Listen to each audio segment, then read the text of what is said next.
Hey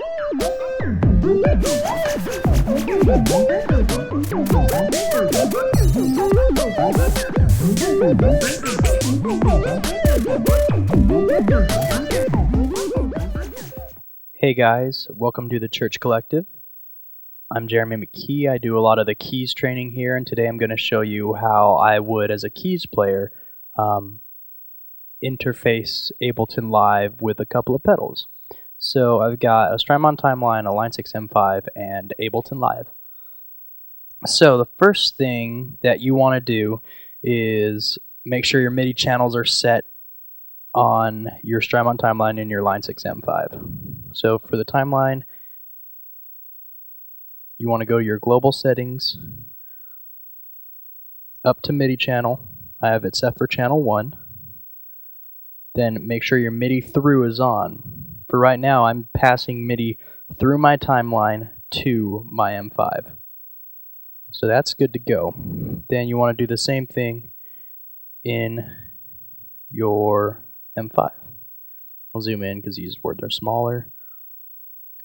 I have this set to channel 2, and so we're good to go. So remember, the Strymon Timeline has 200 presets of memory, and the Line6 M5 has 24. So the pedals are set. You want to head up to Ableton now. I'll clear this out. Okay, so actually, let me add 2 new MIDI tracks. So I've got 2 fresh MIDI tracks. I'm going to rename these. First one will be Timeline. Second one will be M5. So those I've got separated. Now I'm going to come down, and right now I'm interfacing with my Arteria Mini Brute. It's off to the side. I'm just sending MIDI out of it. And so I'm just using it as a MIDI interface. Live, I use Sapphire Pro 40 by Focusrite. And instead of, you come down here to the MIDI 2 drop-down menu, and you select whatever interface you're using, or audio interface, or anything that has the MIDI out port. And so I'm selecting the Mini Brute MIDI for both of these.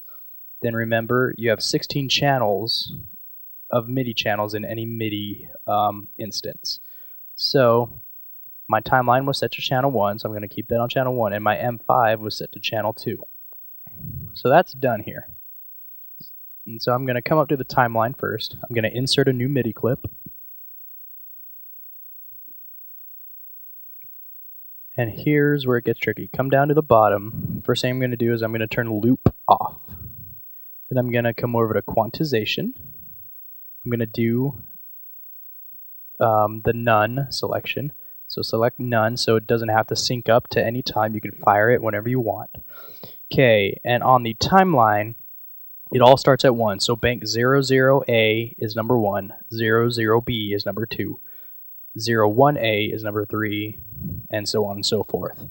So right now, we're on 00A. So that would technically be program 2. Don't worry about bank, don't worry about sub in the program change area.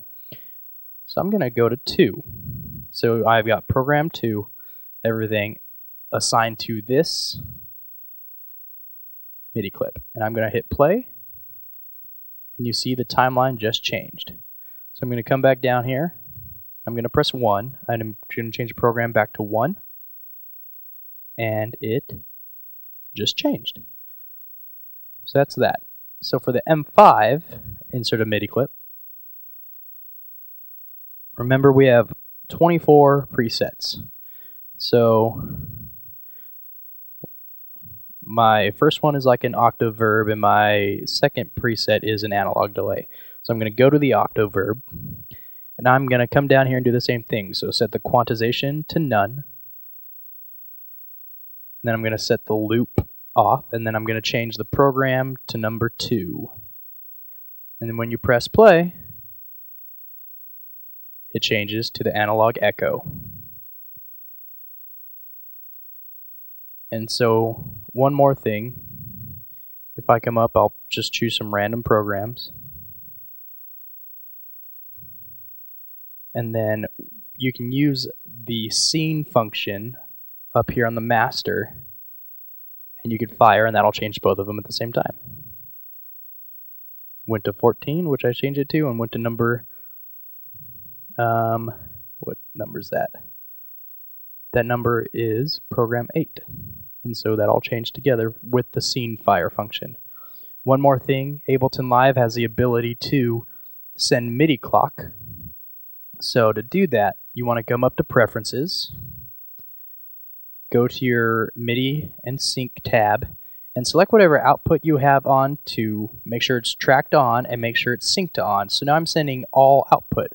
So I'm going to create 2 more rows to show you something.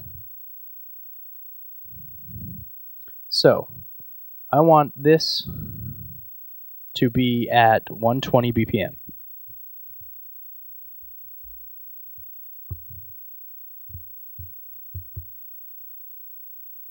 And then I want my next scene to be at 148.